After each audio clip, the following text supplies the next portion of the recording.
안녕하세요, 여러분. 오늘은 조금 무거운 주제를 다뤄보려고 합니다. 바로 부부관계에서 가장 민감한 문제 중 하나인 외도에 대한 이야기인데요. 실제로 많은 분들이 겪고 있지만 쉽게 말하기 어려운 주제죠. 오늘은 결혼 10년 차 미영 씨의 실제 경험을 통해 남편의 외도를 의심하게 만드는 신호들을 알아보겠습니다. 미영 씨가 처음 이상함을 느낀 건 남편 준호 씨의 스마트폰 사용 패턴이 바뀌었을 때였습니다. 예전에는 집에서 폰을 아무렇게나 놓고 다녔던 준호 씨가 어느 순간부터 화장실에도 잠들 때도 폰을 꼭 들고 다니기 시작했어요. 심지어 폰의 잠금 패턴까지 새로 설정했죠. 여보, 왜 갑자기 폰에 잠금을 걸었어? 미영 씨가 물었을 때 준호 씨는 회사 기밀 때문에라고 대답했지만 뭔가 어색해 보였어요.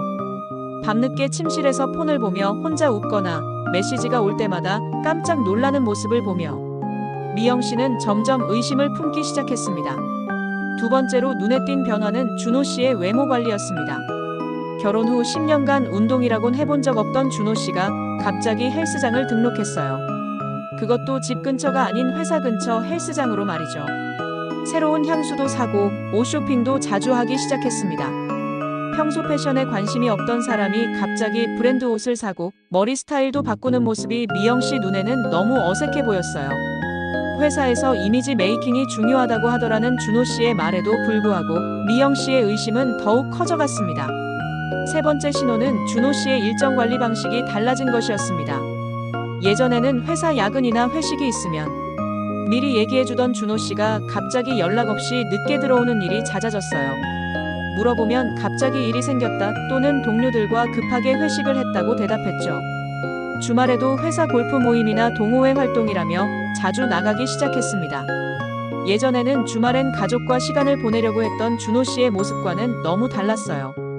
미영 씨가 요즘 너무 바쁘다고 하자 준호 씨는 승진을 위해서라고 말했지만 정작 회사 동료들과 마주칠 때 준호 씨의 일정에 대해 아무도 모르는 듯한 반응을 보였습니다.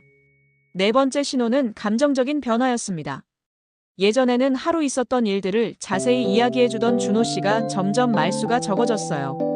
미영 씨가 대화를 시도해도 피곤하다며 회피하거나 다른 일에 집중하는 척했죠. 부부간의 스킨십도 현저히 줄어들었습니다. 예전에는 소파에서 함께 TV를 보며 자연스럽게 붙어있던 부부가 이제는 각자 따로 앉아있게 되었어요. 미영 씨가 요즘 우리 사이가 어색하다고 하자 준호 씨는 스트레스 때문에 그런 것 같다고 했지만 미영 씨는 그 답변에서 진심을 느낄 수 없었습니다. 다섯 번째는 가장 구체적인 증거였습니다. 가계부를 관리하던 미영 씨는 준호 씨의 카드 사용 내역에서 이상한 점들을 발견했어요. 평소 가지 않던 지역의 레스토랑, 커피숍, 심지어 호텔 결제 내역까지 있었죠. 준호 씨에게 물어보니 회사 접대비를 개인 카드로 결제했다고 하면서 나중에 정산받을 거다라고 설명했어요.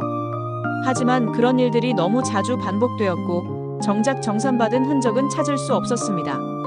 특히 준호 씨가 평소 관심 없어 하던 여성용 액세서리나 화장품 구매 내역을 발견했을 때 미영 씨의 의심은 확신으로 바뀌어 갔습니다.